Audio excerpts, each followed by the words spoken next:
ఆంధ్ర తెలంగాణలో తక్కువ ఫీజులతో high quality results ఇస్తున్న ఏకైక సంస్థ Tirumal IAS institute. Ram Charan Shankar combination లో తెరకెక్కిన పాన్ ఇండియా చిత్రం గేమ్ చేంజర్ విడుదలకి కౌంట్ డౌన్ స్టార్ట్ అయిపోయింది. ఈ చిత్రానికి సంబంధించి బెనిఫిట్ షోకు అనుమతించాలన్న విజ్ఞప్తిని తెలంగాణ రాష్ట్ర ప్రభుత్వం తిరస్కరించింది. అయితే సినిమా టికెట్ ధరల పెంచేందుకు మాత్రం ప్రభుత్వం అనుమతినిచ్చింది. సినిమా విడుదల అంటే రేపు ఉదయం 4 గంటల నుంచి 6 షోలకు పర్మిషన్ ఇస్తూ ఉత్తర్వులు జారీ చేసింది.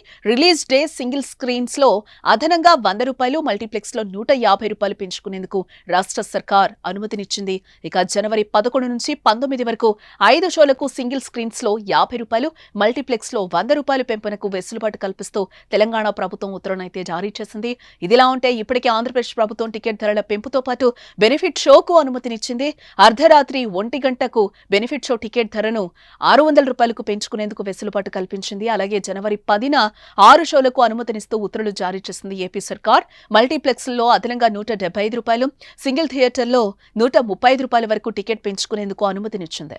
జనవరి 11వ తేదీ నుంచి 23వ తేదీ వరకు ఇవే ధరలతో 5 షోలకు అనుమతినిచ్చింది. ఇక మరోపక్క తెలంగాణ సీఎం అసెంబ్లీలో టికెట్ రేట్లు పెంచము అని ఇప్పుడు పెంచడం పట్ల విమర్శలు కూడా వస్తున్నాయి. ప్రభుత్వంపై సోషల్ మీడియా కామెంట్లు స్టార్ట్ అయ్యాయి. ఇది కొత్త వివాదానికి దారి తీయబోతుందని తెలుస్తోంది. అయితే నిర్మాత దిల్ రాజు ఒత్తిడి మేరకు ఈ నిర్ణయం తీసుకున్నట్లుగా తెలుస్తోంది. సుమారు 450 కోట్ల బడ్జెట్ పెట్టి గేమ్ చేంజర్ సినిమాని నిర్మించారు. బిజినెస్ కూడా భారీగానే అయ్యింది. ఇలాంటి టైంలో టికెట్ రేట్లు పెంచకపోతే రికవరీ కష్టమని, నష్టపోవాల్సి వస్తుందని చెప్పి ప్రభుత్వం దృష్టికి తీసుకెళ్లాడు దిల్ రాజు.